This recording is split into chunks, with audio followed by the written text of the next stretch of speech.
For me, Chinese astrology is the second half of Chinese medicine. It's the flip side. Like everything in Chinese tradition, yin and yang to each other, I think sometimes as practitioners of Chinese medicine is cycles of time and how that actually influences everything from how we perceive to how who our patients are, how they show up, the different experiences they go through, but also all of these symbols that we learn and apply in our profession, that they have a kind of living expression in time. I'm Michael Max, and this is Qiological, the podcast that curates East Asian medicine and methods through the power of conversation. Here it is, the Firehorse year. Whatever you've shed in this past year, whatever transformation has emerged, now we ride forth into the creative fires of the new year. It's a fire year, double fire at that. I'm not a Chinese zodiac astrologer, although you'll be hearing from one in a moment, but as an acupuncturist and with some familiarity with the influences of the 5 phases, I suspect this year could be wildly creative, connective, inspiring, energetic, turbulent, and willfully combustible. Going into the year of the Firehorse, I'm saddling up and looking to ride light. I've got a few projects I've been working on for a while, and this year, I'm adding the energy of the Pony Express to bring them to completion.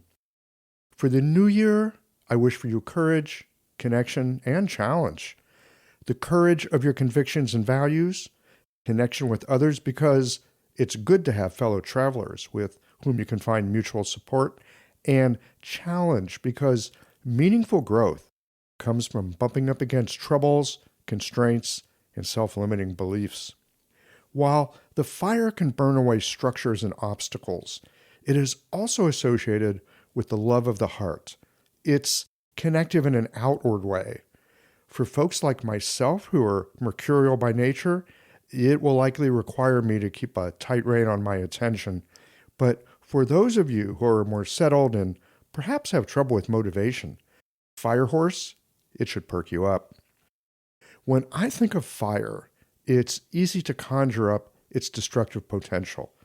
Certainly something worth attending to in the new year, but it's also the source of creativity and brings with it the capacity to burn through constraints.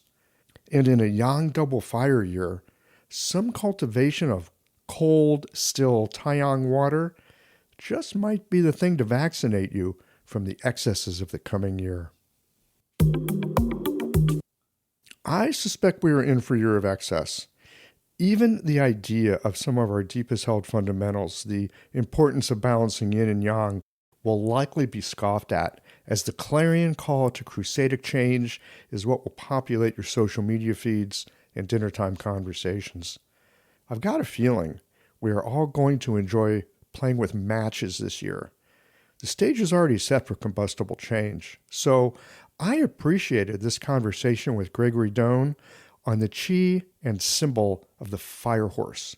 While he does not shy away from the challenges of the year, he also reminds us of the creativity that comes along with fire and the playfulness and harnessable muscle of the horse.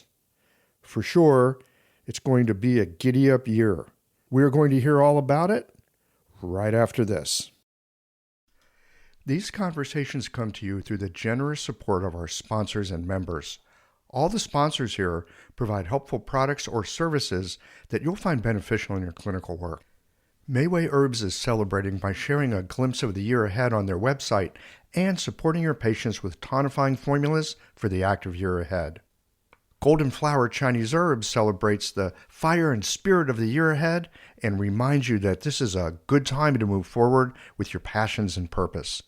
Later in the show, you'll hear why Jane is my favorite EMR with their extensive feature list and ability to customize to your unique clinic, and Blue Poppy reminds you to give some gratitude to yourself for the patients you've supported and the practice you built as we enter into this vibrant new year.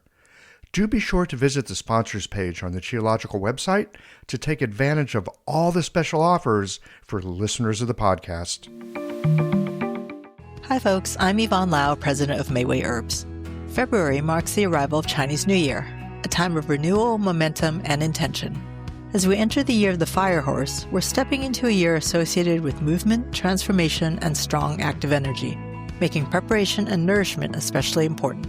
Throughout the month, we'll be sharing Chinese New Year-focused articles and podcast episodes, including our own predictions for the year ahead.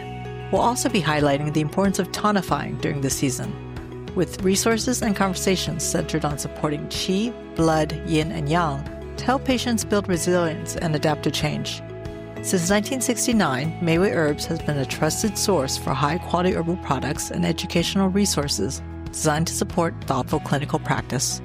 Please visit us at mayway.com to explore our offerings, sign up for our newsletter, and listen to our podcast, Chinese Medicine Matters. From all of us here at our family business, we wish you a healthy, happy, and fulfilling new year.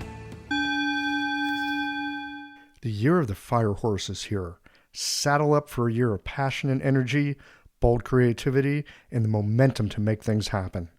At Golden Flower Chinese Herbs, they have spent 36 years walking alongside practitioners like you, supporting the ancient traditions that heal and transform. But this year carries something special, and just at a time when it's most needed. The fire horse brings courage, connection, the kind of unstoppable energy that turns vision into reality. As we step into this new cycle together, everyone at Golden Flower wants to wish you all of that and more. May your practice be filled with creative breakthroughs. May your relationships deepen. May you find the drive to accomplish what matters most. This is your year to move forward with purpose and passion. Golden Flower Chinese Herbs, rooted in tradition, celebrating the fire and spirit of the year ahead.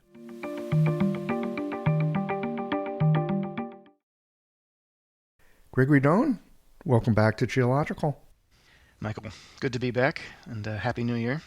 Happy New Year, Xinyan Kuai-La. We are rolling up here on the year of the horse. Fire horse, not just a horse, a fire horse. In fact, this airs on the first day of the new year, 17th of February, Chinese New Year.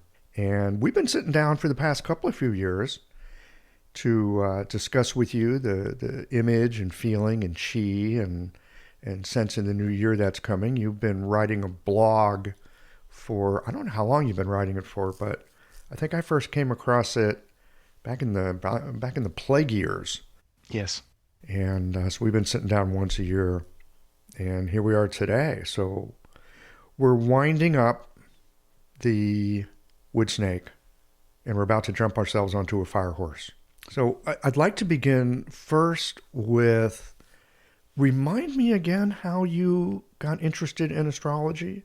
Because you've been doing that before you did Chinese medicine, as I recall. Yeah.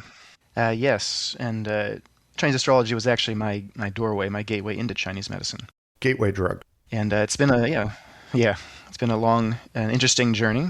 And a lot of it started around the time I started writing this blog. So that was around 2015. Before that, I've, of course, been interested in kind of the wisdom and wellness traditions of Asia for a long time. It's kind of been the central interest of my life since I was a kid. And I always followed that as my kind of central interest and guiding force in life. And I never thought it would actually turn into a job, but I just kept following that inner compass, knowing that I was interested in the wisdom that these traditions talked about. And that led me to go to a school called Naropa, where I studied Indo-Tibetan Buddhism. And that eventually led me to go live in Thailand, to live in Asia, and to study with a teacher who had influenced me named Dharma Bodhi. And during that time, I'd always studied astrology, and I grew up studying astrology. My father and his father, so I'm kind of third generation. They, of course, practiced Western astrology, but it was something I'd always been interested in and kind of a hobby. And somewhere in 2014, 2015, I was living in Thailand, and I had met this teacher, of course, who had influenced me, and he spoke a lot about this other teacher named Liu Ming, and I started to study his work. His presentation of Chinese astrology and the Chinese tradition influenced me very deeply, and it was the most profound thing I ever heard. And when I heard him speak about Chinese astrology, Chinese medicine, I said, that's it. That's what I'm doing. And I started studying his work in depth, and I deeply wanted to meet him in person. I was living in Thailand, and he soon passed away, actually, after I discovered his teachings. So I was never able to meet him, but I was deeply interested in learning everything I could about what this man taught and what he had to offer. So I downloaded every single lecture on the website. I bought all his books. I talked to all of his old students and got their notes from class. And I just spent all of my time studying his work and studying pole star astrology in particular, because that just sparked my interest. And after a while, I came back to the United States. I had no idea what the hell I was doing with my life. And when I was in Thailand, I had met a teacher of Chinese medicine, Brian McMahon, who's also been on this show. Oh, yes, he has. I knew Brian from Beijing back long ago. Yeah. Yeah. And he became a close friend and my primary kind of teacher of Chinese medicine. And so I was studying Chinese astrology and Chinese medicine from Liu Ming. I was studying Chinese medicine with Brian.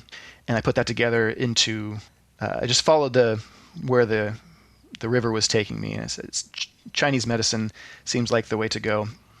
And then along the way, I was, of course, just decided to start writing this blog.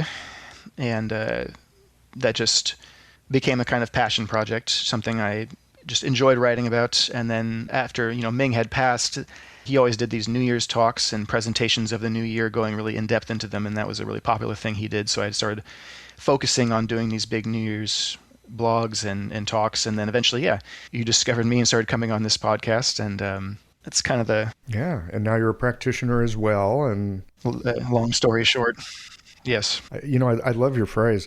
I never thought it would turn into a job. Yeah.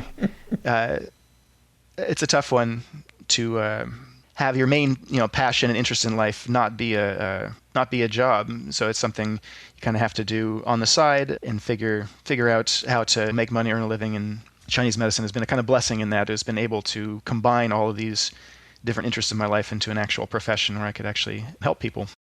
Yeah. And what's interesting, what little I understand of this astrology stuff, what very tiny little bit I understand, I'm thinking maybe I understand because I haven't studied it in any depth. I think about it a bit. I talk to people like you. I read just a little. But the way that we can think about these energies that we're very familiar with as acupuncturists, right? The 5 phases, the 6 chi, things like this, very fundamental, I'm going to call them building blocks of how we think about health, illness, treating people, constitutional types, interactions between people, all kinds of things. It really comes down to this. And so to be able to hear kind of a cosmological side, but at the same time rooted in the practicality of what we've been experiencing, influences that we might be walking into. Every different times have a different zeitgeist, so to speak, right? There's a different feeling and tenor to the time. And it's just the way the universe kind of unfolds itself. In talking with you, remember speaking about so just how what was it that turns into the dragon? The rabbit. Rabbit turns into the dragon, yes. Right? It's how the hell does a rabbit turn into a dragon, right? Or for that matter, how does a snake turn into a horse? Absolutely. These are really, to me, they're fascinating things that speak to how times unfold. And because yin and yang are constantly interacting, at some point you're going to get these polarity flips. And it'll give you a whiplash. It happens so quick and so hard.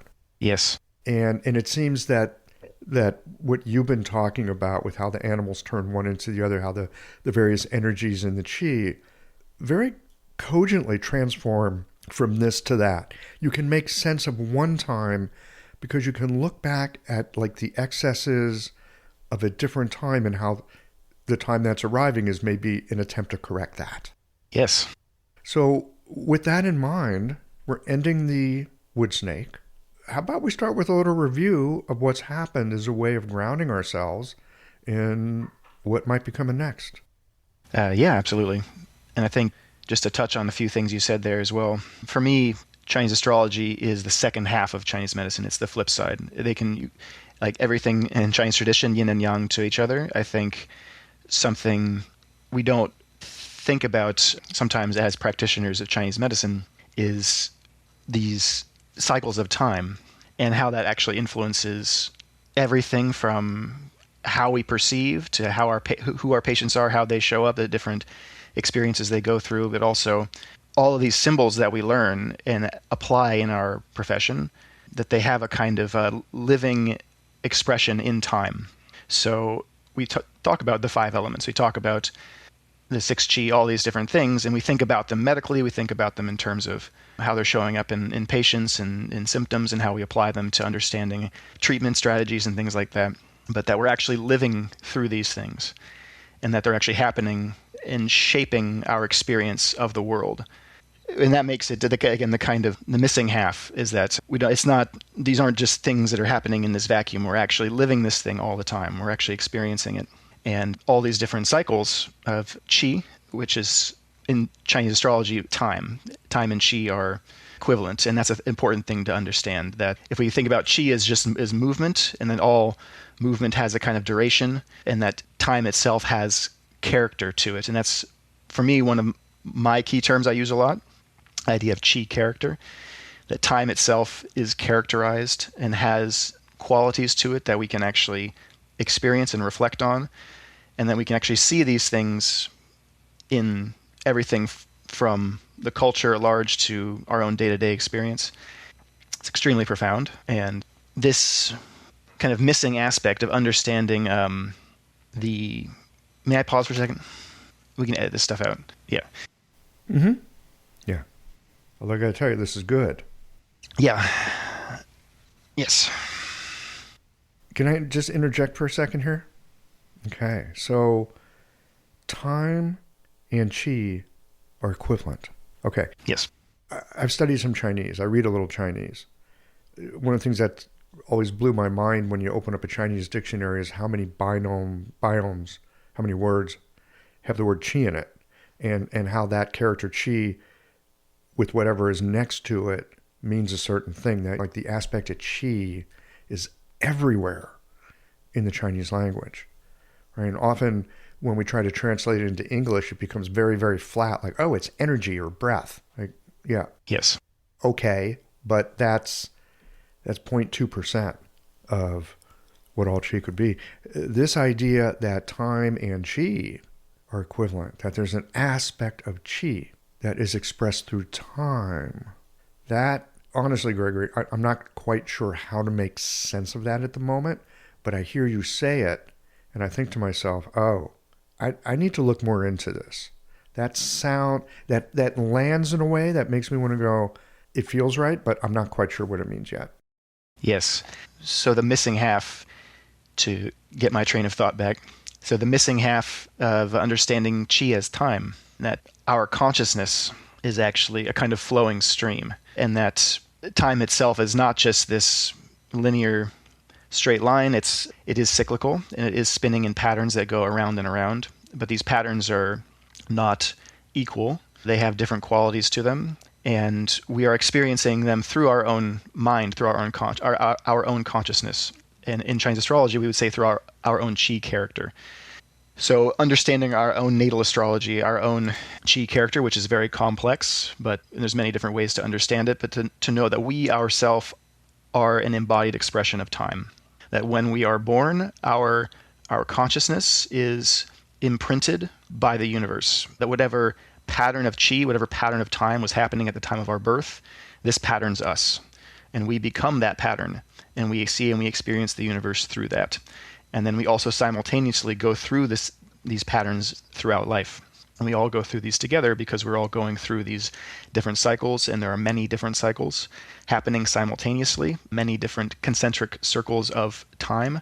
So we measure time through duration. So we know from the spinning of the Earth, which is a circle, the Earth spins around the sun, the planets spin around the sun, and they all spin around each other in all these different circles. In our clocks, they go around and around in circles. Everything just goes around and around. And stems and branches. There's a great big, yes, like a couple of cogs that go in circles and interpenetrate each other. Yeah, and we're ourselves a kind of clock, and our consciousness is shaped by this.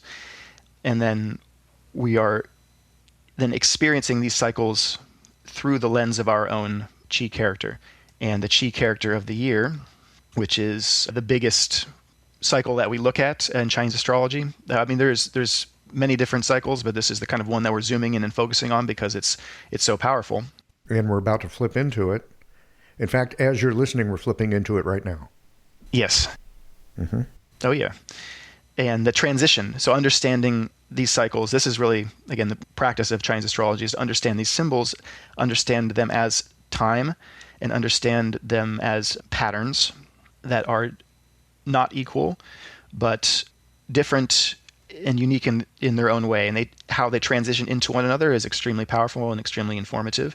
And we, of course, use these animal symbols to understand them. And it's simplistic. We talk about horses and snakes and roosters and monkeys and things like that, but those are describing qualities of time, but time experienced through human consciousness.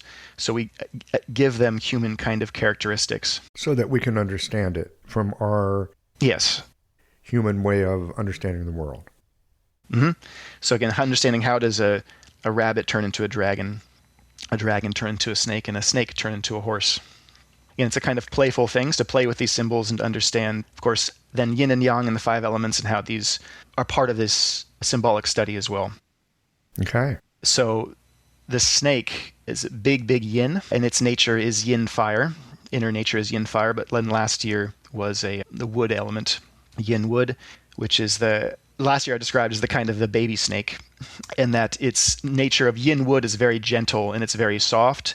And the way that this yin snake, wood snake, operates is by being hidden. But the snake itself is this symbol of the underworld, of deep, dark transformation, of going into the underworld and to be still and to be hidden and to be just kind of buried beneath in the dark, but then to operate in silence and operate with quick, sudden movements. So the snake energy is all about quick striking, and it's again hidden, and the symbol of alchemy and transformation are central to it. So the way the wood snake operates is to kind of be hidden, to be invisible, and to kind of get out of the way. So it's kind of like last year, and the way I talked about the wood snake last year was what would it be like if everything was just, if we were all free to be ourselves, if everything was kind of unobstructed and everything was kind of open, and the wood snake kind of gets out of the way, and then it has a kind of hidden influence in which it then slowly guides us through a kind of underworld, a dark underworld of transformation in which the snake really calls us to look at what's underneath, to look at what's hidden, and to go through this, a dark tunnel, and then to come out the other side, shed our skin, and to emerge into the light of day. And the transition from snake to horse is extremely dramatic. One of the most dramatic of the 12 in this cycle, because the snake is it's hidden. It's almost like it's not even there. It's blended into the surroundings, and yet it's at the same time guiding this process of deep inner transformation, in which all of the creepy crawlies that are hidden underneath the rocks are being turned up, and everything is kind of, the treasury of worms is revealed and exposed and comes to the surface. And we look at that, and the snake energy is very still. It tends towards inertia and kind of darkness, and it can tend towards depression.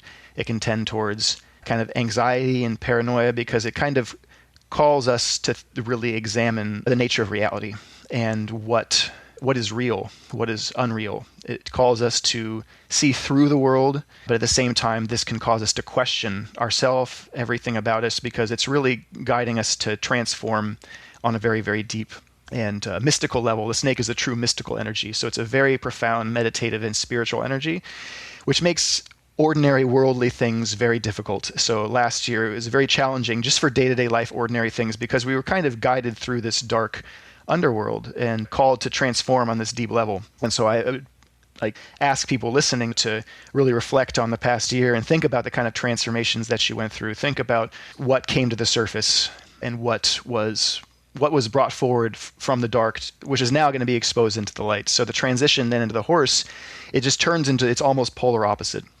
So we're going from this dark, twisting underworld of the snake into the bright light of day. The fire horse is the yang fire, and the horse hour is from 11 to 1 p.m., which is noon. This is the highest point of the sun in the sky. This is the zenith of yang energy. And then we happen to be in a double fire year. So there's 5 different versions of the horse, and this is the quintessential horse. The natural element of the horse is yang fire, and it's a yang fire year. So we get double yang fire, and this is just the full, brightest expression, effulgence of yang energy, an image of this galloping, chugging, churning horse running wild on the open plains. So it's a big flip from this quiet, still, hidden, soft and gentle wood snake to this just galloping horse on fire. And the horse energy is the opposite of the snake in almost every way. So the snake, again, hidden, obscured, mysterious, strange, nothing is what it seems, everything is called into question, you're paranoid, we don't know what's what, and this is profound kind of mystical experience. But the horse, everything is in the light, everything is obvious, everything is on the surface, everything is straightforward, everything is no nonsense, just getting straight to the point, and clarity, brilliance, and it's the energy of the heart, which we can definitely talk more about. But it's all of that kind of stuff that gets churned up in the snake here then just gets brought out and kind of released into the light and just almost disappears. So it's like a flip. I always describe it as like a bubble that gets popped. It's just everything just kind of wakes up. Would you say with the snake, it's hidden, things are obscured, you can't really trust what you're getting, right? It's hidden, it's twisted. With the horse, what you see is what you get. Yes. Like it's just damn clear. You don't have to make any guessing what's under the surface. What's on the surface is what's underneath. It's all kind of the same thing. You're not going to see so much with secrets and subterfuge.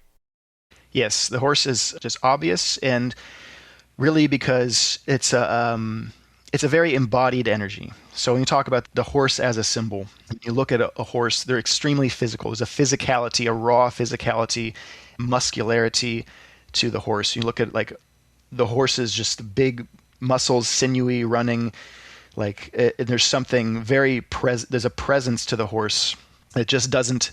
So the snake is a very penetrating mental energy that it's very sharp. It's very ruminative. It likes to think about things very, very deeply. But the horse doesn't think about things. It just feels. So the horse is not a philosopher.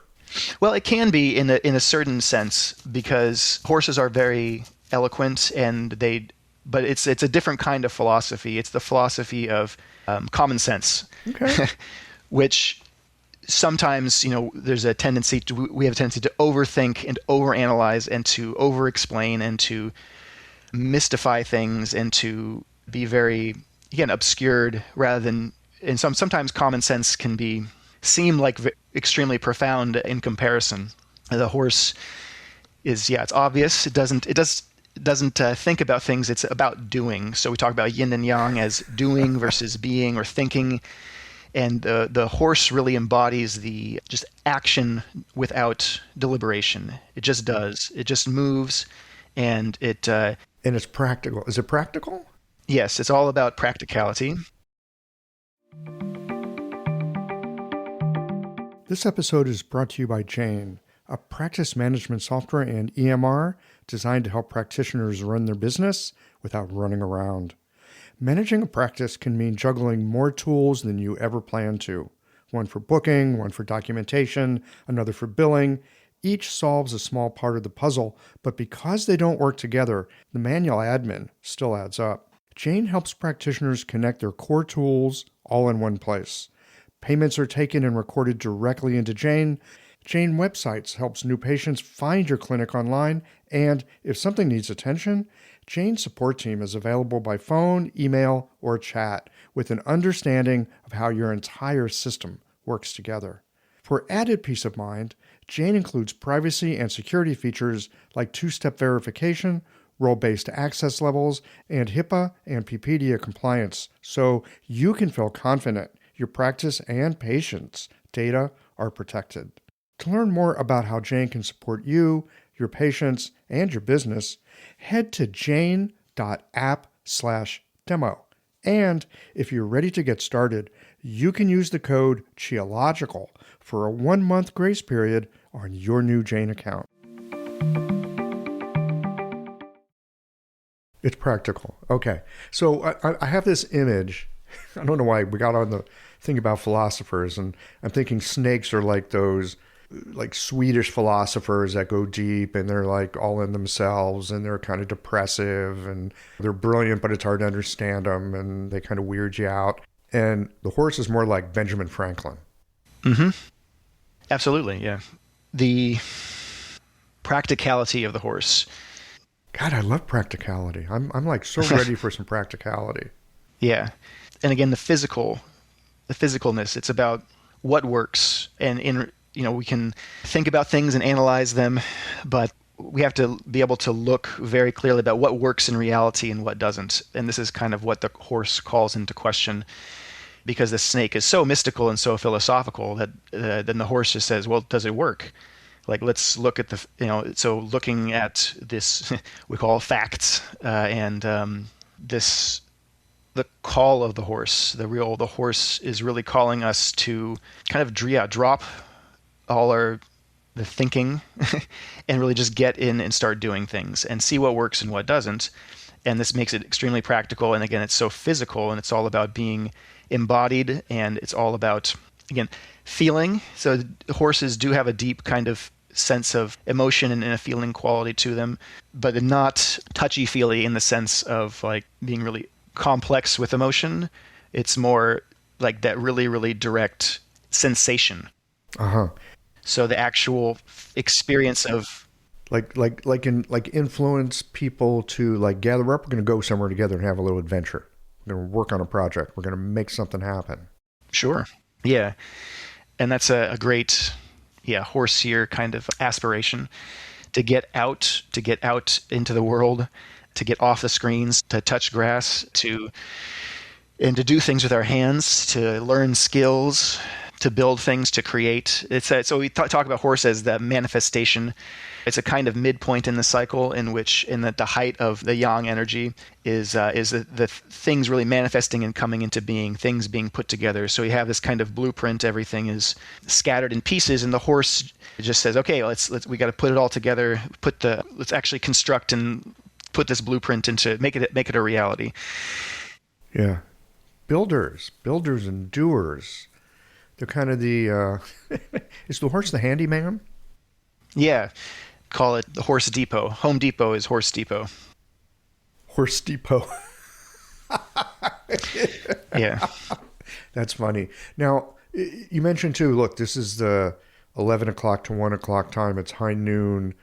This is the time on the Zulu Chinese clock that we think about the heart, right? Yes. Sovereign imperial fire. Yes. Tell us a little more about that. How's that play into this? Yeah, so in the Chinese medicine, we associate the horse with the heart.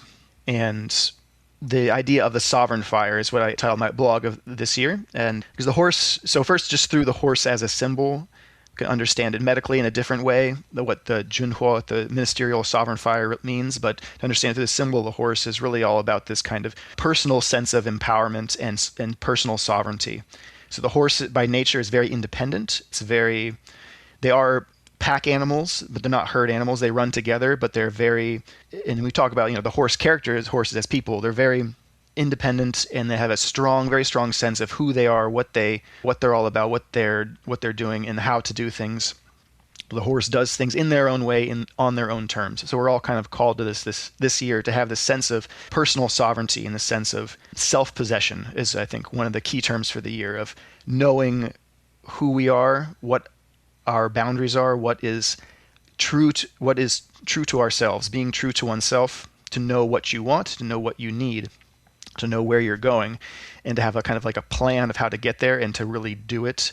And the horse calls us to that sense of personal sovereignty in terms of our boundaries, our needs and wants, but not in the sense of being needy, but just to be clear about like who and what I am and what I'm about, and that sense of what animates us. So the horse is a symbol, the yang fire of the sovereign fire of the heart is this the shun, and this is what the shun ming, the light of our own consciousness, the light of awareness.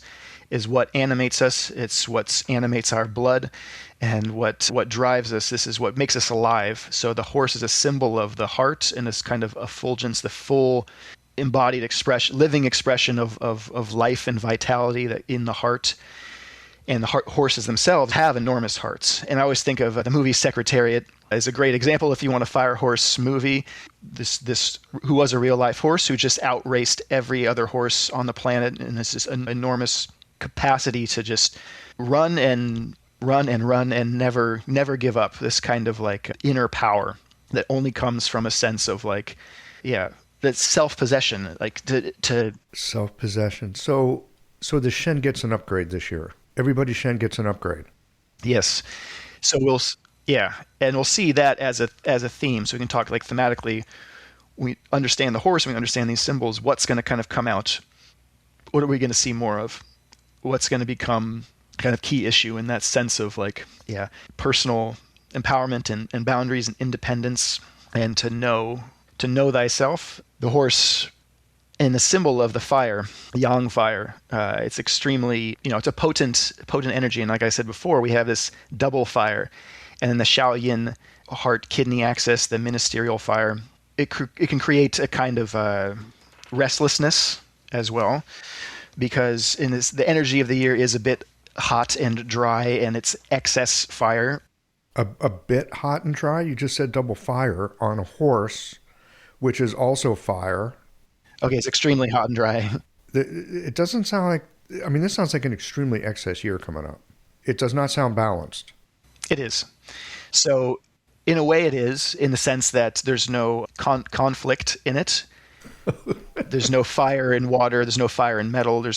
So it's the fire horse there's no conflict in it, but it is in excess.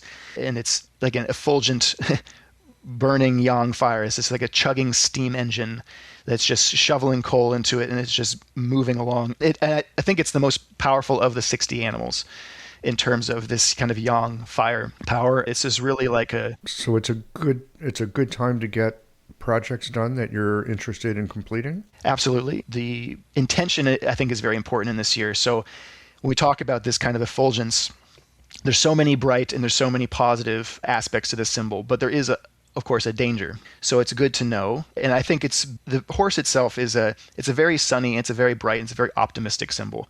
So before talking about the dangers, I think it's important to emphasize that. And I really want people to hear that, because I think there's a tendency to catastrophize, and especially when we hear like, oh my God, there's this explosion of yang fire happening. There's a fire horse running through town. It's going to burn the city down. Yeah, it sounds scary. And there is a danger to it. But the horse itself, like we said, it's a horse. Horses are optimistic. They're a bright, and so looking on the bright side of life, horses have a sunny disposition by nature. They see the positive in things, and they don't overthink things like we talked about. It's not about, so the darkness, the obscured things that we talked about with the snake, none of that's there. It's all positive. It's just a lot of energy. So that's the danger. It's just there's an intensity to it that can overtake us, and this can cause a lot of different things. And that's a question I pose to everybody to think about, when everything goes into this kind of excess fire, what can happen when you light a fire underneath everything? So to know that, and to have this kind of intentionality going into the year, to be clear, it's like, okay, things could get out of hand if we don't direct it. So again, we can backtrack a little and talk about the symbol of the horse as the war horse instead of the plow horse. So in China, they tried to domesticate the Mongolian horse to plow the fields, but it was too wild. It was too independent. No matter how much they would beat it, they would just keep jumping the reins and just running off, and they'd have to chase it down, and they couldn't. It was only when they discovered the ox that the Chinese became productive in agriculture, and that's what made China the great agricultural power that it was the water buffalo, or the ox. But the horse, the European horse, took very well to the plow and could plow fields, but the Mongolian horse was just too wild. Too fiery. Too many centuries of running on the open plains. But when they put a saddle on it, that's and made cavalries. That's where it got its power. So the Genghis Khan basically took over all of Asia, the Middle East, and Eastern Europe because of the horse and the bow and arrow. The horse. The first time the Chinese saw the horse was when it was the Mongols were riding into their villages, just flying arrows, firing everywhere. So they're like, "Holy crap! This thing is dangerous." So the Chinese started to breed these horses as well and to create armies. And this is when the horse found its power, was when it became the war horse, which is this balance. And this is what the theme of the year is this balance between wildness and independence and this desire to just run free, but also for that to be pointed and directed and focused towards a goal or towards something specific. So if you can put that fire into a steam engine, then it'll go on the track where you want it to go. Mm-hmm. But if it's just wild, it'll burn everything down. So the horse is this training is the theme of the year, I think. The horse needs to be trained, and it likes to be trained. It wants to. So a certain amount of discipline. Yes. So the horse likes to have the rider on its back, giving it, little commands telling it where to go and to focus that energy, because otherwise it just goes wild. And so this wildness and this sense of impersonal empowerment can be too much. It can become selfish, and it can become too independent and too just crazy for its own good. So it needs direction. So to focus that energy and to train it. So training, and this is why physical training in the martial arts in China are a great symbol for the horse, and the kind of embodied meditations, embodied disciplines that put that physical energy into use and actually get it moving in coordinated directions and put towards practical skills and things like that. That's how the horse finds its power, is when that fire gets focused like a laser beam. And then it's unstoppable and it can accomplish anything. And we're all going to be kind of empowered by this. So if we can be empowered, if I'm hearing you correctly, the discipline to know what we want to do and where we want to go, and the capacity to deal with that fire and that power. So there's a certain amount of discipline and focus that if you bring that to the horse, you can go far and fast, and there's a lot going on. I've had this image. I read your blog a week or two ago, getting ready for this conversation today, and I've had this image of, okay, I'm going to get on a horse. The horse has some saddlebag. I can put some things in the saddlebags and take them with me, and I can go long and far with that. But here's the deal. Saddlebags aren't that big.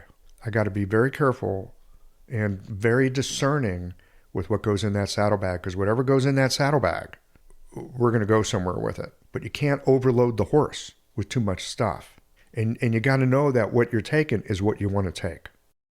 Yeah. I think the image of practicality and the intentionality behind that, very important. But also I would say you can make multiple trips. This is a horse that doesn't get tired. So like Secretariat, it can just keep running forever, no problem. But of course we can't. So we have to have that self-reflection to know our limits and to be intentional. And to be practical, so to not overload ourselves and to not overdo it, which I think that image that you just described to me is what comes to mind, because that's part of the danger of this year is burnout and overdoing it and putting way too much on our plate and to way overshoot. Because especially after coming out of the snake year, where at least for me, like that, I felt it difficulty to focus to accomplish the kind of like worldly goals and things like that. So much internal transformation happening that externally things were more challenging. So when this energy comes and empowers us, we might feel like we can do anything, and very easy to overdo. Yeah. And also if it's not directed, you can start 10,000 projects and not finish any of them, or to just overwork, burn the candle at both ends, because the candle is burning on every end this year. This is like all that fire. It can create restlessness and the inability to slow down, inability to pause, and inability to rest. So rest is challenging because of that Shaoyin, the heart and kidney being dried up inside, burning the fire and having the fire boil the water, basically. So the water elements, which would normally control fires, there's no water this year. So except of course in winter. So that's something to be on guard about, something to be attentive to. Yeah, the inner resources being dried up we can dry out this year. So we want to cultivate the water element as a kind of balance to that, yeah. Okay. I've got a sense here of the energy, the power, the practicality, the usefulness. I'm looking forward to this. I got a couple of things that I've been working on for a while. And the snake year has been very helpful to me in recognizing what to hold on to, what to let go of. So I've got a couple of things to put in my saddlebag.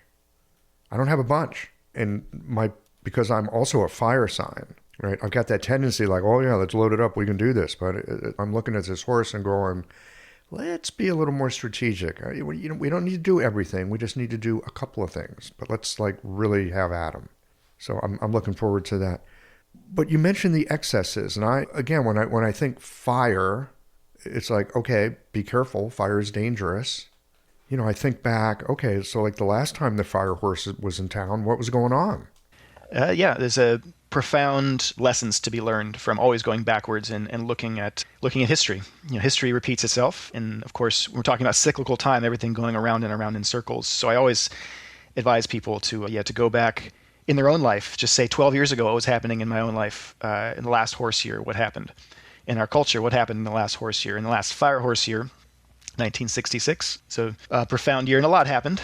And for me, something I touch on a little bit in the blog, just as a kind of symbol for us to reflect on. And an interesting one for us as practitioners of Chinese medicine and in Chinese history is this was the Cultural Revolution of China.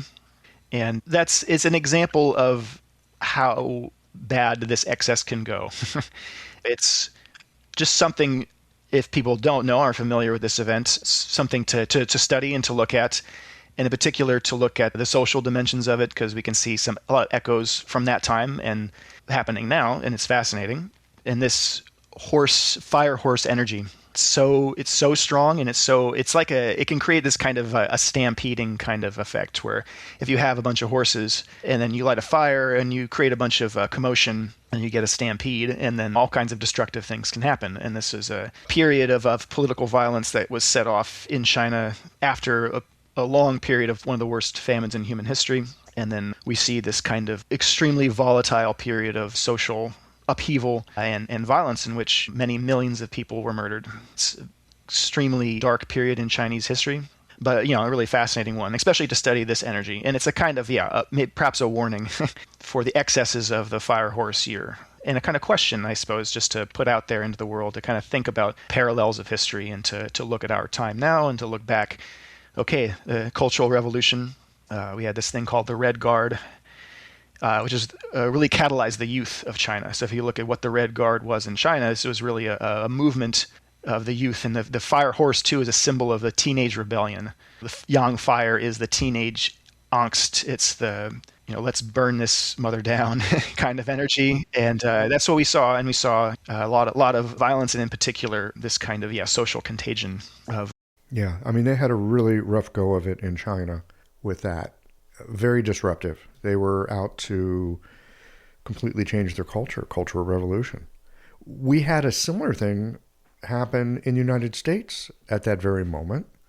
Anti-war movement, civil rights movement. We had our own youth angst culture happening.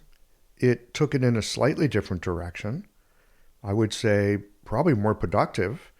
But if you were living through that time, and especially if you were not a youth in that time, it was probably very, very disconcerting, the upheaval that you saw happening in the world. Of course, when the youth likes upheaval, it's part of how youth works. Nothing wrong with it. That's just how it works. So, there's a zeitgeist. I love the way that you talk about this, Gregory, that qi is related to time, and that it's cyclical, and history repeats itself because cycles repeat themselves. Influences, when they come to town, certain things happen. That's just the way it works. And to be able to think about, okay, whenever a new zeitgeist comes to town, there's going to be a real draw to be a part of it. It's very, I don't know if seductive is the right word, but everybody wants to be in the slipstream of like the thing that's happening. And it always feels good in the beginning, I would think. Yes. But again, and I don't have any answers to this. I'm not, but I got questions. Just like in clinic, I often have more questions than answers about things. but to recognize that in addition to the practicality, in addition to some really lovely energy that's going to help us get things done, there's going to be a call to excess that I don't know how you guard against that, but I'll just put it out as this is probably going to be one of the challenges of the time that we're looking at, how to be involved without joining the Red Guard. Yes. Yeah, I don't have an answer as well. And I do have lots of questions, but I think starting the year with having this symbol in mind is a good start. To just know, okay, there's a fire coming, and there's a tendency for it to go to excess. And there's a tendency too with horses when they get spooked and when they get a fire lit behind them that they can stampede and that this can be destructive. And understand, of course, just the psychology of that, understand psychology of crowds and how we can be overtaken, and to just be able to pause, I think that's like, and to reflect, it's a good start. It's a good start. Because, the desire to be engaged and to want to change the world and the desire for revolution. And we've seen a lot of that, of course, looking back at this period, the Cultural Revolution as an example. And of course, we could say there's a cultural revolution that happened in the United States during that time. I think it did. I think it very much did. As well, big time, yeah. And all over the world. So that was definitely a revolutionary period. Yeah. So here we are again. And we can see there's similar things happening now. The desire for revolution. It is extremely seductive and very powerful. And it's on a horse. And there's and so this year we can see it gain a lot of momentum. And I'm not going to make predictions or anything like that, but it's just something to what's going to get sparked and what can get out of hand. And again, to be able the ability to direct the horse as well towards its positive things, because the capacity for change and the capacity for positive change is also very high. It's not, we don't have to read this into something negative, but the ability to create and destroy at the same time are both very high. So just something, to be aware of and to reflect on. Careful with those matches, kids. Anything else that you want to say about the horse, or should we take a turn through the critters of the Chinese zodiac and see how they connect up?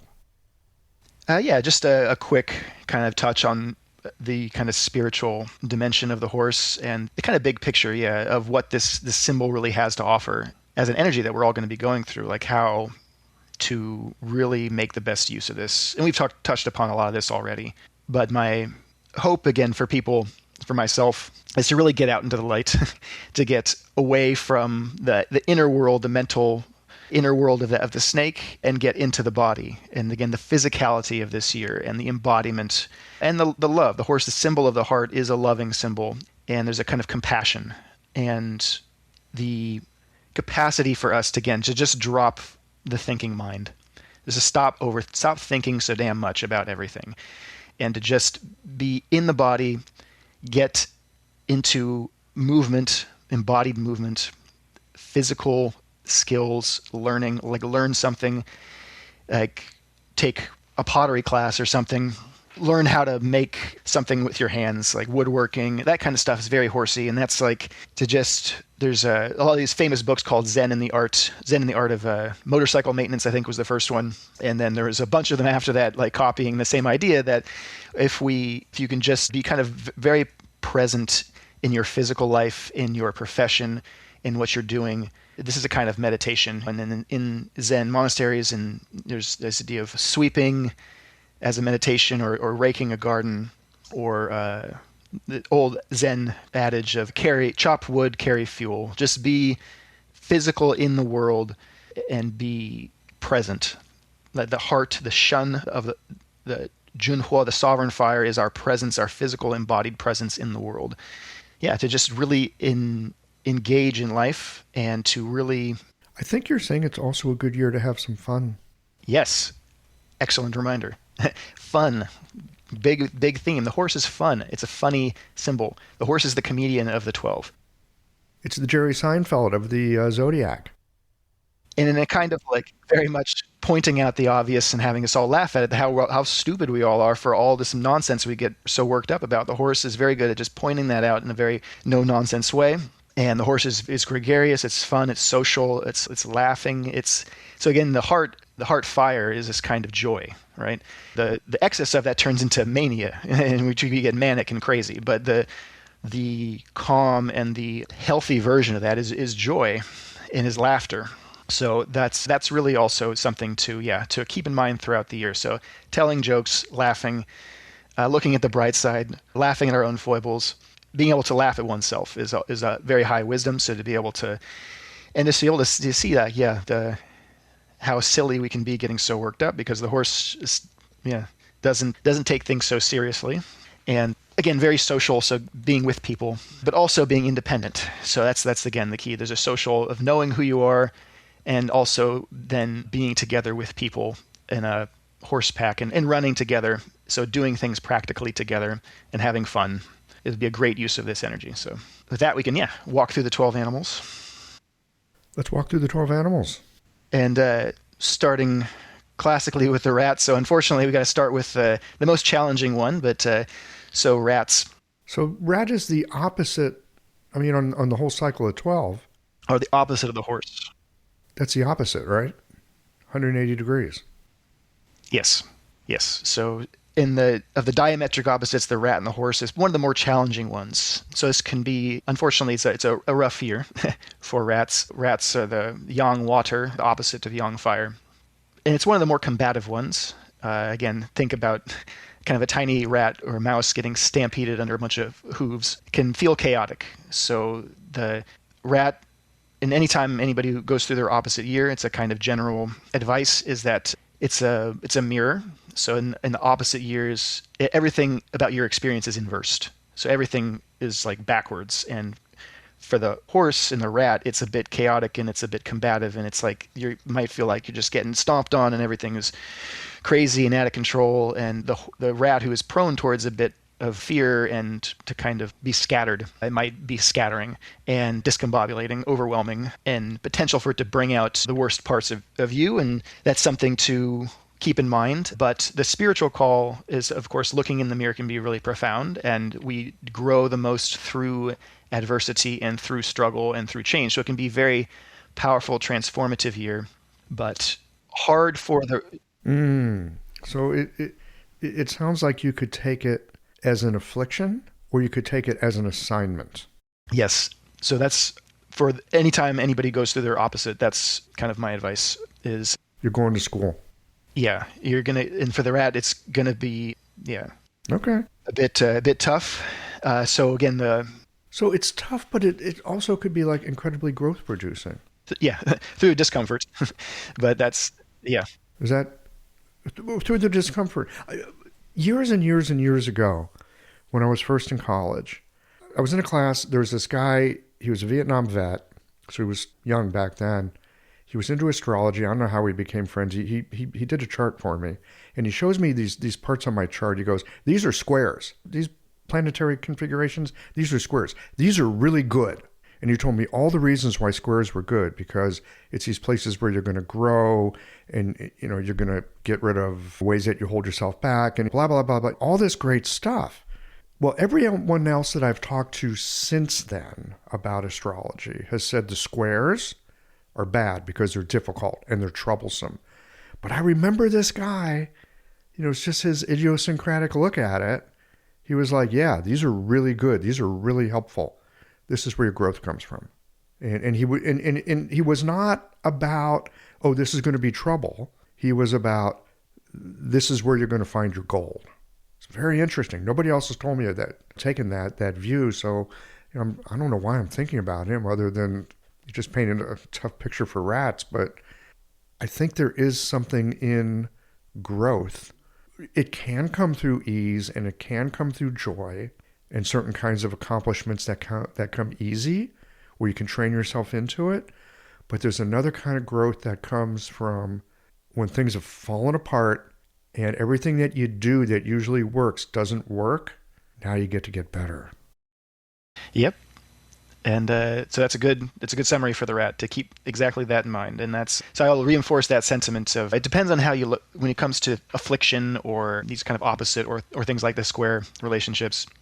It all depends on how you look at it. And it depends on what your motive is. If your motive is personal growth and spiritual growth, then it is a great opportunity. If your motive and your aspiration is purely worldly, or if it's selfish, or if it's just based on whatever programming you have, then yeah, it's going to be rough. So it's all about how you approach it. And for the rat, that's the name of the game this year. And for the rat, I would say, because they do share certain social quality with the horse, is they can also be gregarious and fun-loving and social and independent in a similar way. So the opposites are always very similar in a lot of ways, and then what makes them different makes them very different.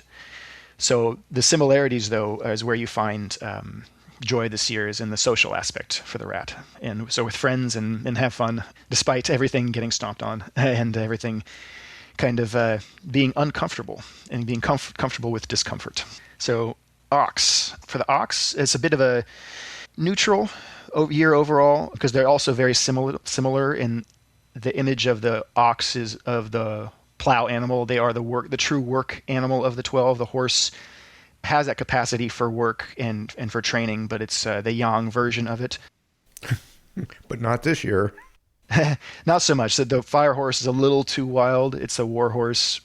So it can, of course, like we've talked about, be very industrious and productive. But the ox, being yin earth, is a kind of enlivened by the yang fire. So the earth, the kind of sedentary nature of yin earth, it gets some movement, so it's going to be an enlivening year. And then that kind of the ability for the ox to work and to be productive and so forth is very good.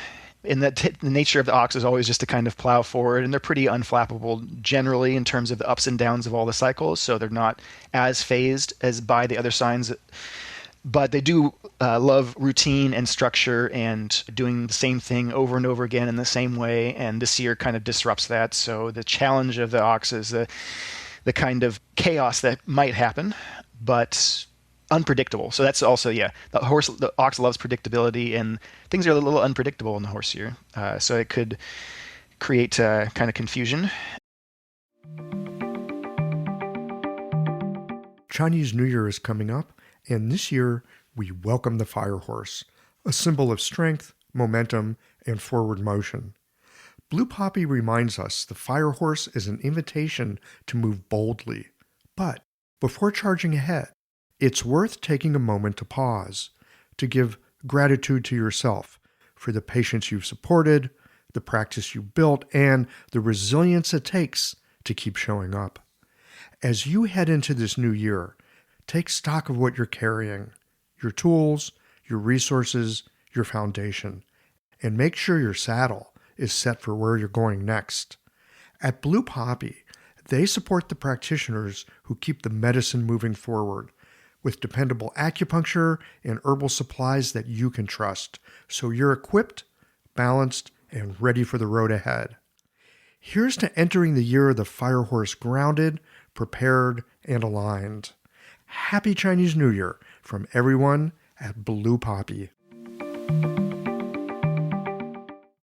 But it's also yang fire, and when I think of yang fire going into yin earth, I mean, that's your sheng cycle, one thing creating another. I would think there'd be a lot of energy for being more of the yin earth fire. I'm yin earth ox, because you're getting a direct transmission from the fire of fire. Yeah.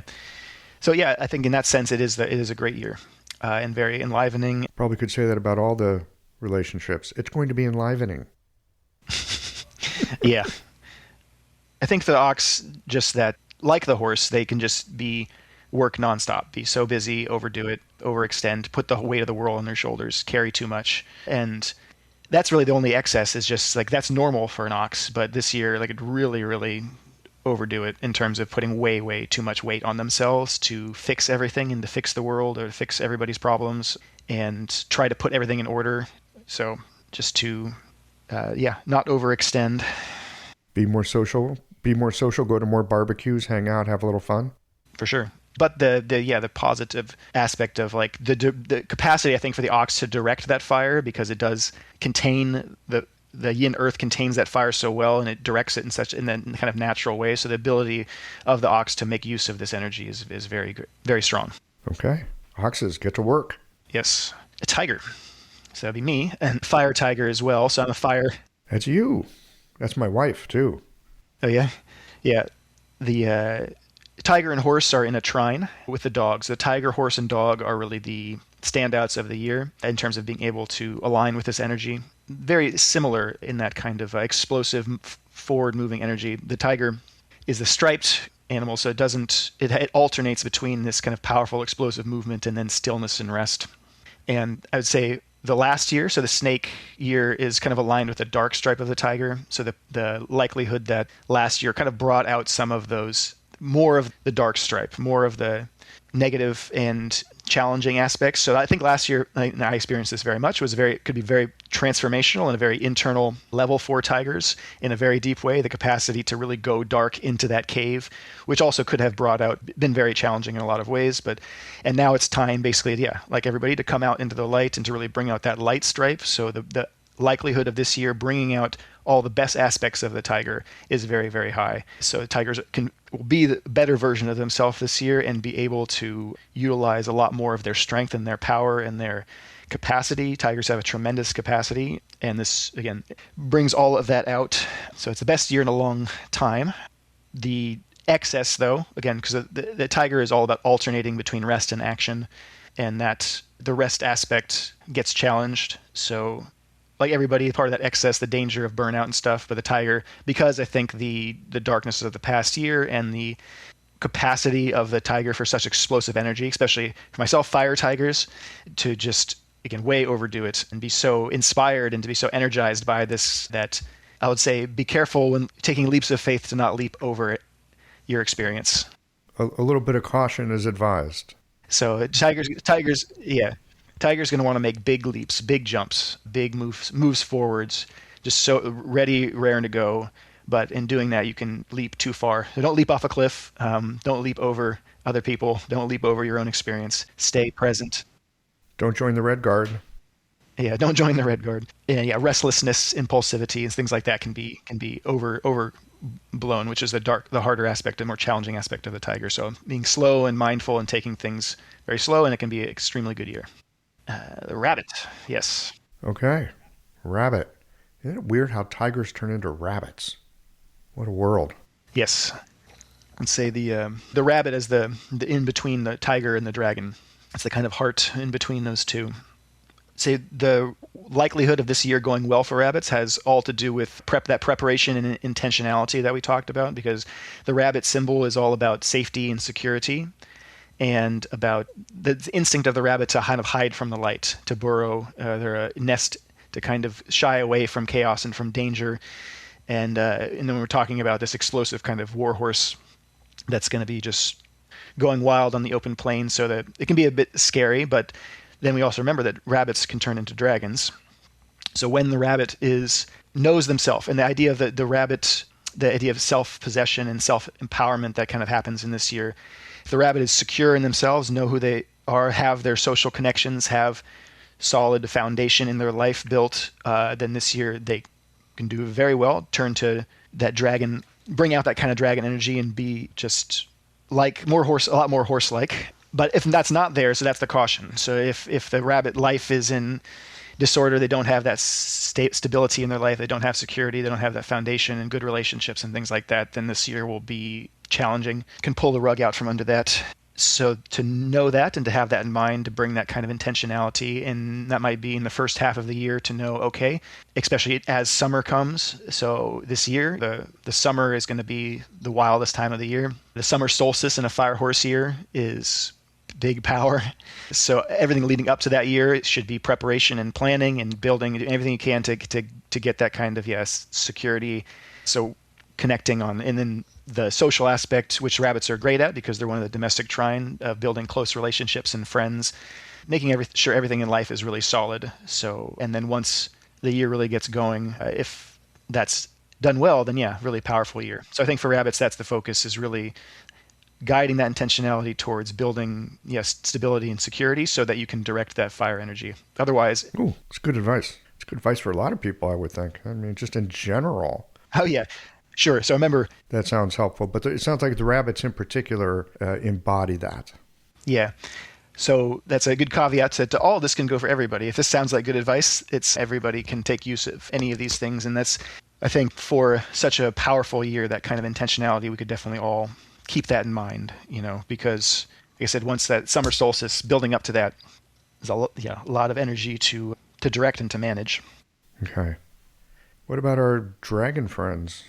Yes, dragons, similar to the horse in a lot of ways. The explosive, young, big, powerful energy of the dragon is the biggest of the 12. So we talk about the dragon as the kind of zenith of the yang energy. And the fire horse is kind of matches it in the sense of it's that kind of explosive yang power. I think the difficulty is the competitive nature of the two.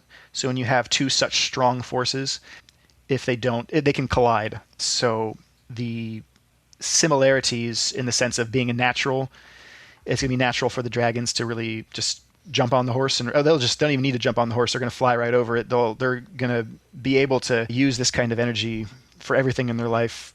So expect everything to just even get a bigger boost. You, like put a rock, it's like strapping on a rocket. It sounds pretty good for them. Yeah. So with the dragons and then all the young characters too, that kind of the caveat of the excesses then become something again to keep in mind. Okay. And then the power struggles. So the dragons are also very independent. Dragons are very they're really also a symbol of like self-possession, and like the kind of stubbornness of the dragon is pretty powerful in terms of like knowing who they are and what they want and how to do things and how everything should be and how everything should go. So like if things aren't going that way, then this year could be extremely like butt heads, power struggles. Things could be really frustrating in the sense of like, just smashing into things. And the excesses. So the restlessness, the impulsiveness, the just going way overboard, and emotions being very high and explosive is the danger. Again, we've been talking all along how the double fire plus fire and horse gives a preponderance to wanting to have excess. Would you say that anyone who's got fire in their chart, like fire roosters, fire tigers, fire rabbits, fire anything, those folks are going to be, on one hand, energized, but also need to be on guard against burnout and doing too much and going a little too far and being a bit excessive. Yes, absolutely. Yeah, the fire characters are by far the most We're kind of vulnerable for that. In danger of the excess and vulnerable for it, yeah. And then that's... Water people would actually be a little bit protected. Yeah, so you can reflect just on the 5 elements in general, and as practitioners, we know this very well, and that it's helpful to know kind of how the general dynamics of the year. Yeah, so water people we want water, all to cultivate water and to have a lot more water friends in our life. They're the ones who are going to keep things calm and cool and kind of extinguish that. Then the metal signs as well, also a bit... They'll be challenged. That kind of combative, that's like the friction and heat and the challenge of fire and metal, very hot and dry. Yeah, they're going to be put upon. They're going to feel constrained and controlled, generally. Okay. Yeah. But then that's where that alchemy comes in, because the fire melts metal, and that's the metal signs that will be the growth through discomfort this year. Earth signs, as we talked about, those are probably the best, because they get enlivened and then they have the natural stability of the earth, which becomes transformative and generative. Wood, similar because they generate fire, but in that sense, people whose outer element generate the element of the year can be drained. So it can suck the energy out of you if you're not careful, but the ability also to be yourself supportive or generative in your life and in your relationships to kind of booster and bolster everything that's happening. Yeah. How about the little dragon, the snake? Yeah. So coming out of your own year, I'm curious how snakes experienced the snake year. This year, because we talked about the transition between the two being so different, it's like coming out of the snakes have been hidden in kind of in the darkness and in the escaping the light, and now this bright, full light of the sun is being shown on everything. So it might be kind of confusing and difficult year in the sense of what was once so natural in terms of everything we talked previously about the snake, about being kind of mystical and all these like challenging, transformative aspects, now just being kind of out the window. Everything is just plain, everything is simple, everything is straightforward, and it might seem a bit kind of stupid. Everything is just kind of obvious, and that's kind of boring for the snake, but intellectually at least. And it's extroverted kind of energy. The snake doesn't want that kind of exposure, doesn't want that kind of energy. The snake wants to be hidden and wants to be still. So again, I think a lot of these characters are going to feel this kind of discomfort, growth through discomfort, and the snakes will be another one of those, because being called to be very unlike yourself and challenged to accomplish and to do and to build and to create, and that's what the year is pushing us to do, and snakes have a hard time doing that, to manifest. But the snake has a profound capacity to kind of hide and to slither through everything unseen anyways, and to avoid those things. Snakes are very good actors, very good at putting on masks and personas. And this year the snake is kind of called to play the game of life. Okay. to put on the game of being ordinary, to be boring, to be in the world, and to be like everybody else. That's interesting. You just used a phrase, and it really just kind of landed for me. Being called to be unlike yourself. Yeah. That's really powerful. I don't know anyone, just thinking of my own experience, but I can't imagine anyone being happy or comfortable with being called to be unlike ourselves. Whatever we're comfortable with, whatever our jam is, whatever groove we have going on that feels like us, to have it challenged, I don't think it's ever easy. Often helpful, but rarely easy. And I don't know about others, but I know for myself, when I run into those moments, which of course I do because we all do, there's often something very, very helpful in that. And it usually means letting go of something that I have cherished and thought was really important and couldn't be done without. And sometimes it just means actually just let that go, because there's something else there. But you got to let that piece go that feels like you. Always challenging. Yeah. That's a great, again, summary for the snake, I think. This is kind of like snake is maybe the kid in the back of the class who doesn't want to be called on, and then you're being asked to stand up and give a presentation in front of the class. The snake just wants to be in the back. Don't call on me. Nobody, just leave me alone. But now you got to give a presentation, or you got to be on the team. Yeah. All right. And that's uncomfortable, but also it's a kind of thing at the end of it, you can learn a lot and grow from it. You can learn a lot and grow. So good luck with that, snake. It's a good year for growth. Too bad for you. Yeah. What about the horsies? Horses. Yeah. Horses do very well in their own year, generally. And this is the quintessential horse year. The fire horse is the horsiest horse. So it's this like very welcome energy, because the horses, again, live in this practicality, the straightforward, no nonsense kind of way of living and being. And to finally kind of be in their own energy, I think, is really powerful. And especially the quintessential horse, the fire horse, is the most natural. So yeah, it brings out the best of horses. Everything's kind of flows naturally. It's not complicated. Everything should just kind of go the way you expect. So like horses who by nature, again, are practical and want to be busy and creating and doing things, like it all just kind of goes smoothly. But of course, the excess is the danger again, the yang fire, because the potential when you go through your own year, is it brings out all the best and the worst sides of yourself. So in a way, it's also a mirror like that. And all the best qualities of the horse get exaggerated, but also the worst qualities. So looking at that, horses can be, just that wild, reckless, independent, thoughtless. They can just even be, there can even be violence in the horse. Like it's the temper. The horse is known for the hot temper and the anger. So that stuff can be brought out. So essentially, the self-reflection for the horse during this year, to just be aware of those excesses and to know that, I might lose it. I might fly off the handle because I'm just so much energy. But again, I think we're going to see a lot of themes in looking at each one of these. That intentionality. So horses, because it's such a opportunity for horses for everything in life, whether it's practical or worldly things or just personal, social, everything can go really well. So having that intentionality and that desire to, accomplish, and then the positive side too, like to bring out that fun and humorous side, and to feel that kind of joy. Because I think there's an opportunity to experience joy and happiness in a way that only comes once every 60 years.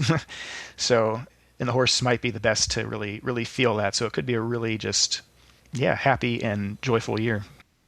Uh-huh.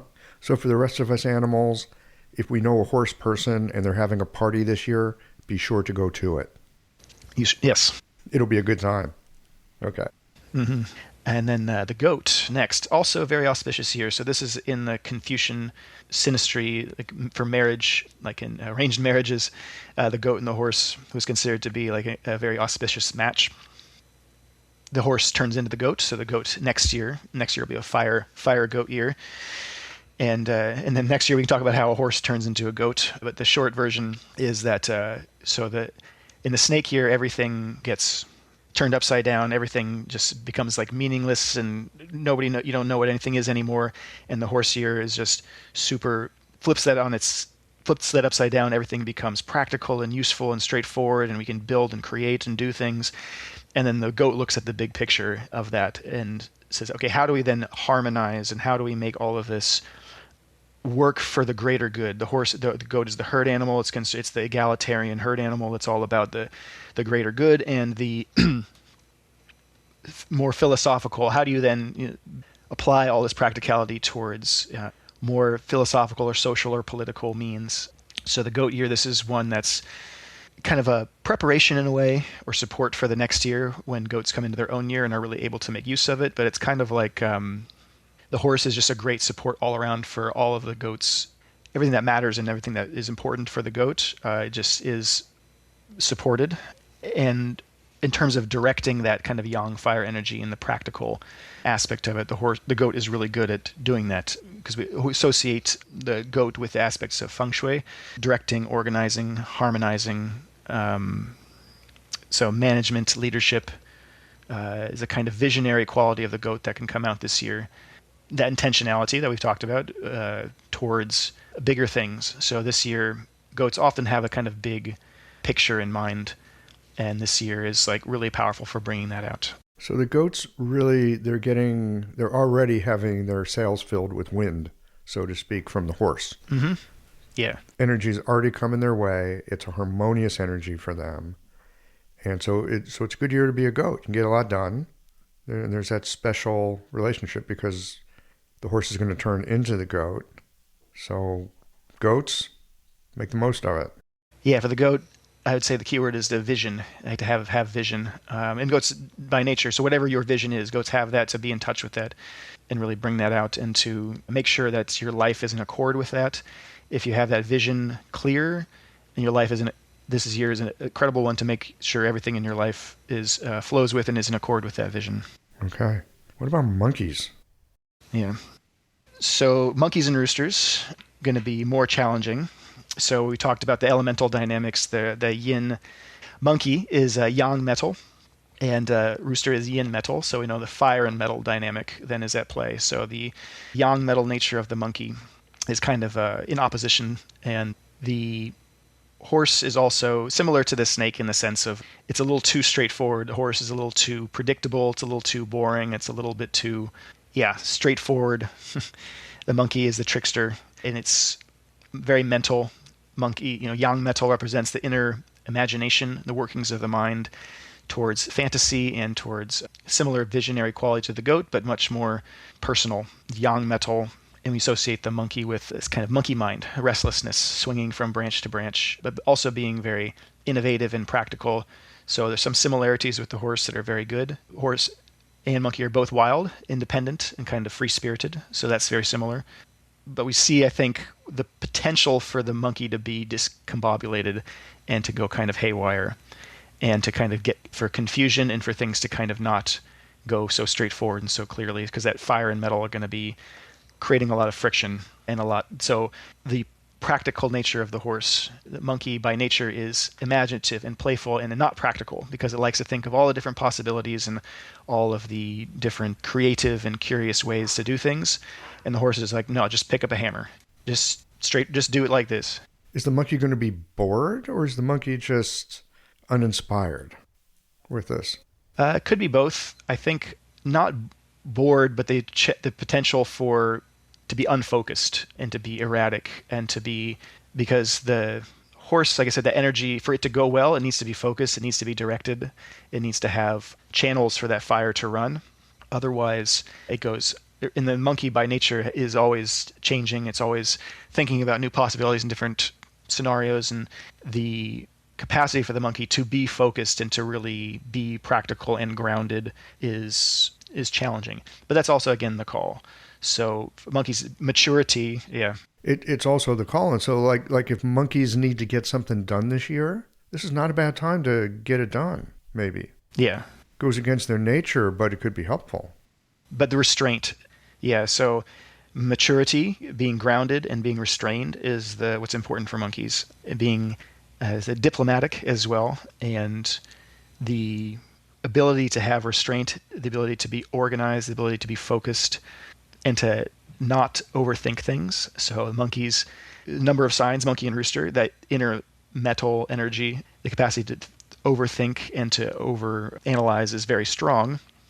So if you can soften and let the fire kind of melt that, then and be grounded, be focused, then monkeys can do very well.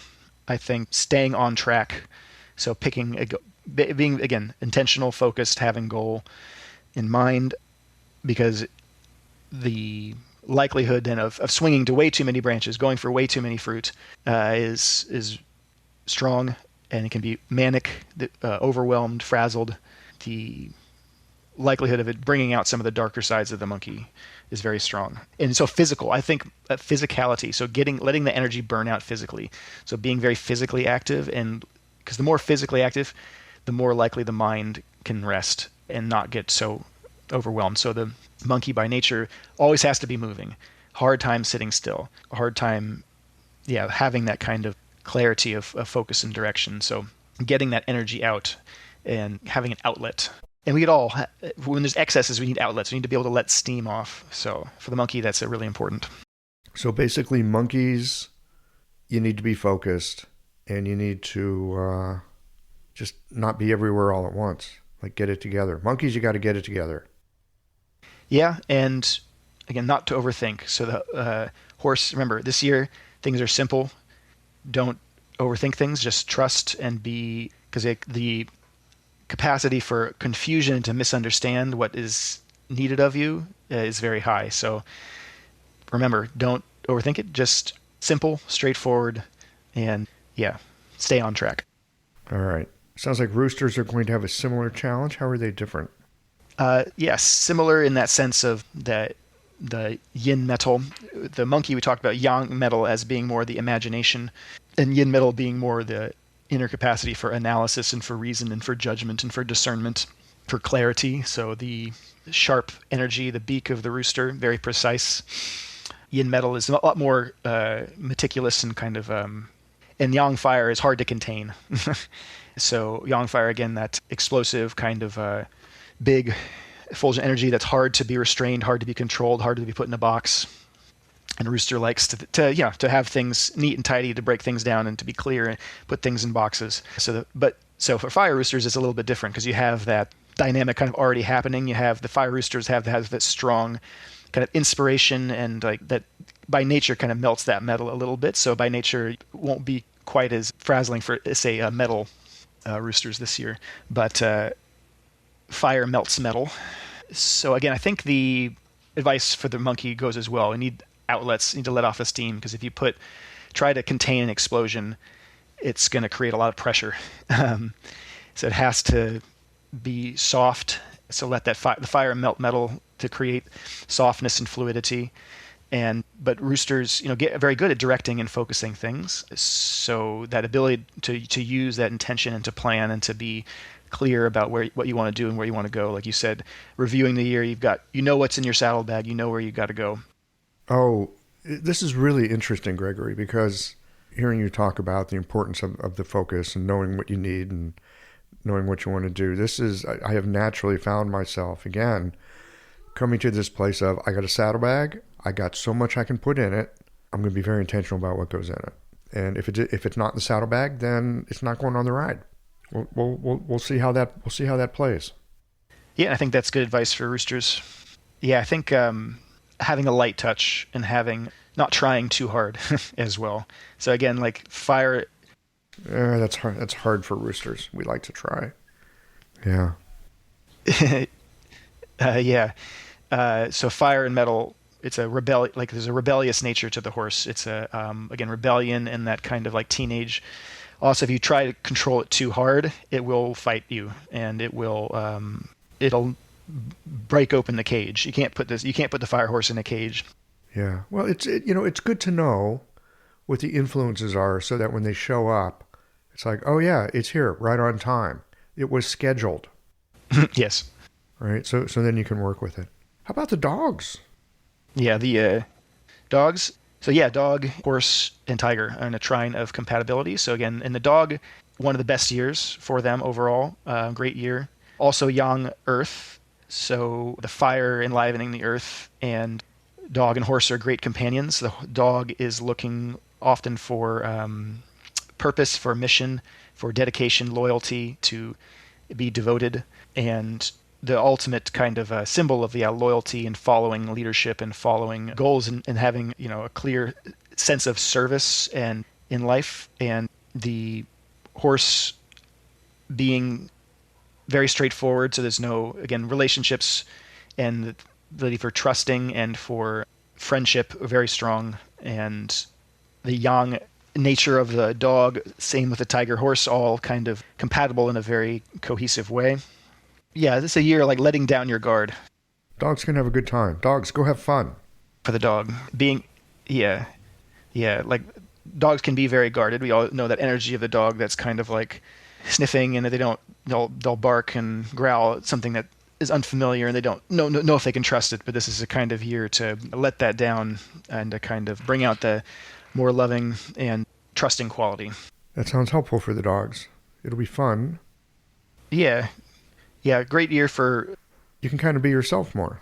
You get to be more of you. You get to be more doggy this year. Okay. What about the pig? What about the pigs? Yes. Yeah. Definitely.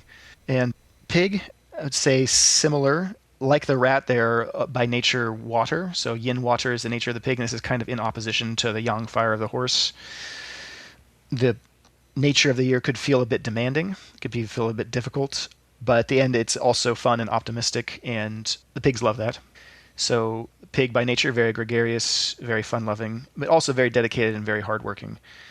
And the love and compassion of the pig is unmatched by any of the 12. And this is a year, again, of that heart and of that kind of sense of purpose and compassion, being able to love others. There's a kind of inspiration I think pigs can have, also bringing out their more hardworking and more productive side. So pigs, like, can be lazy and they can be more prone towards indulgence.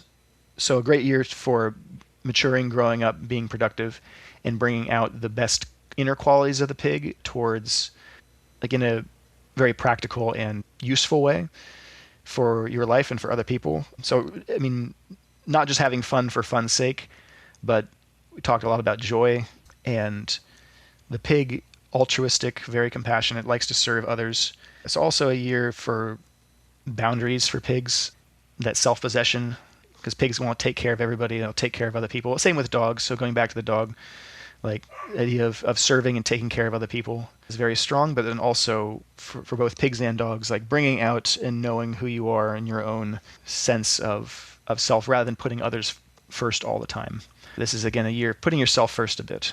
So yeah, pigs, dogs, these characters that are prone towards like service and taking care of others and always thinking of other people's needs and always giving. Pigs and dogs and give and give and give everything. And this is a year to do that, but also to give back to yourself. And the more worldly aspect of the pig in terms of things like, career, work, kind of step up to another level this year, I think, because, pigs can get a bit sidetracked from those things easily. And the focus and the productivity of this year bring out the more, mature side of the pig. Sounds pretty good. Sounds like a worthy challenge. And you'll have plenty of good horse energy to help you with it. I think, balance is key.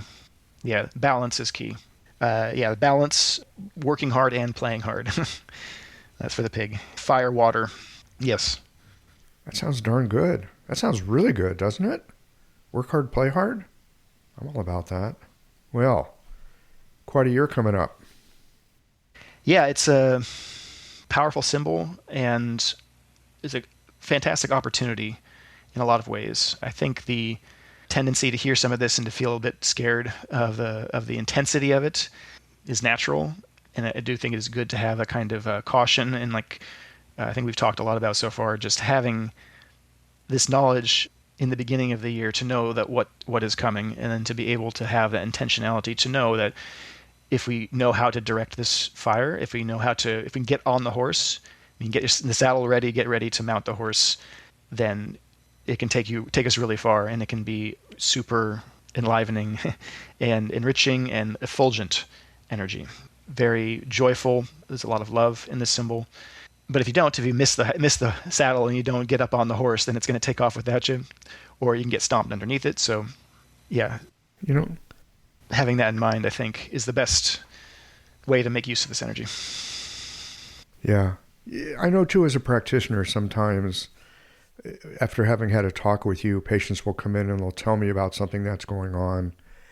And, they're a different critter than I am. But because we've had this conversation, I'll think, oh, yeah, this is that influence that Gregory was talking about that they're not quite in alignment with. And so it's a real vexation to them. And I found that at times using that information in clinic to try to help them get recalibrated with things can be really, really helpful. So watch for it in the next few months. Yeah. So, the clinical dimension.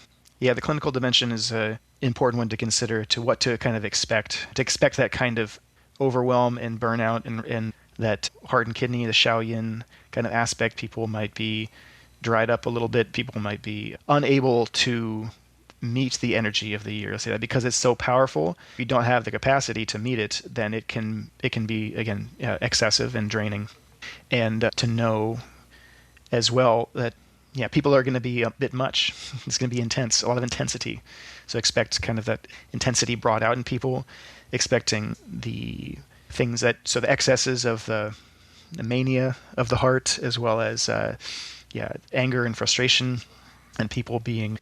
Yeah, I could see people being really overwhelmed by this. Yeah, overwhelmed.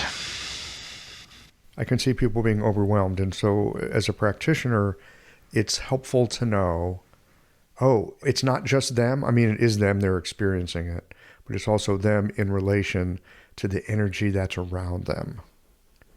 So, again, there's things that you can do as a practitioner to help with balancing water and fire and things of that nature. So there's that, or just being able to understand, I get why someone is this way, because there's this energy in the world right now, and they just haven't been able to synchronize with it. They haven't been able to somehow take that in and use it in a channeled, practical, productive way. Just knowing that sometimes I found helpful over the years, because it helps people to kind of normalize their experience. Tremendous. Yeah. And the capacity for healing, though, I think is great because of the stagnation. I mean, getting over this year is circulating, and it's moving, and it's tonifying, and it's all those words that we like to use. It really moves the chi will move very well. So the focus would be containing it, directing it, and then cooling where needed. So again, the fire and water balance, and to be able to circulate things properly, but the ability to get over this kind of like stagnation, and to get over things that are stuck, and to go things that aren't damp and moving well, and things that are being depleted. So it can deplete you, but you can also if you can contain it, then you can actually build the fire, like in a good way. Mm-hmm. Yeah. If people are depleted, that yang qi can be helpful if directed properly. Okay. So just a slightly different question, just a different tack to kind of close this down. Gregory, what are you putting in your saddlebag this year? Yeah, for me, is a lot of big projects coming. The book is the main one. So, yeah, I've written a book about Chinese pole star astrology, and that is the title. That book is called Chinese Pole Star Astrology: The Practical Guide to Decoding the Secrets of Your Character, Inner Nature, and Fate. So I wrote a complete, comprehensive guide to what it is that I do, and in this book, I go through all the 12 animals and go through these symbols in depth, but I also talk about pole star astrology as a unique system of natal astrology for understanding our fate. And the whole premise of the book is something which I talk about a lot, understanding the relationship between chi character, kind of what we talked about today, and then our fate that we receive at birth from our ancestors and our past lives and how that influences us, and then our kind of inner spiritual nature, and then how to understand all this information, how to read our own chart or even other people's charts, and then how to use this as a kind of spiritual path. So this has been a big project I've worked on for a long time, and I have a great opportunity to publish this through Shambhala Books and Penguin Random House, and it'll be out August 25th this year. So that's a big project for me. Very excited about that. A lot of work, and I think it's really awesome. So excited for that. And so a lot of my energy this year is going to be focused on the book, but also I've decided that I think I'd like to maybe even start teaching what I do. So I think I'm going to be working towards putting out some online courses of some kind, maybe even cohorts of people, teaching them how to do pole star astrology, how to read charts, and how to do this. So you're following in the footsteps of your father and your grandfather. Yeah. And then, yeah, I think those are the big projects this year. Just trying to, make best use of this horse energy. And sounds like a great use of it. Yeah, I mean, when you got projects, bring in a horse. All right. Absolutely. Well, thank you for joining me today, and thanks for a look at the year ahead, review of the year that we're just leaving, and looking forward to the book from Shambhala and Penguin. That's a major publishing concern. How did you find them? They found you. Well, they actually found me. Yeah. And thanks to this podcast, actually, so I can say here, thank you. The opportunity came. I was been writing the blog for years, and I kind of, I always thought that I might blog to book, that it was something I had in the back of my mind I might one day do, but it never took it seriously, just because it's a huge project and it's a lot of energy. Yeah, it's massive. And they sought you out. Well, congratulations on that. That's impressive. Yeah. So, book, yeah. Well, thank you very much. Appreciate it. And I appreciate being here. Always appreciate coming on and talking about the year. It's always a great opportunity. Always fun. Yeah. Well, Gregory, enjoy the fire horse year. Sounds like you got some good stuff to put in the saddlebags. Thank you. Yeah, and you as well. All right, I will. All right, till next year then. Yes.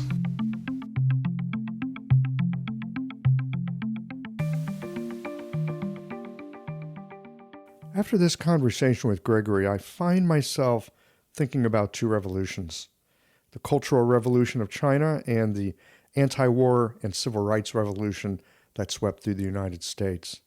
Both of these dramatically changed the shape of the cultures. Both burned through what was considered old and outdated and left a trail of destruction and suffering. Both brought forth transformative change. I'm reminded of the story of the Chinese farmer who lost a horse. Was it good? Was it bad? In time, we'll see.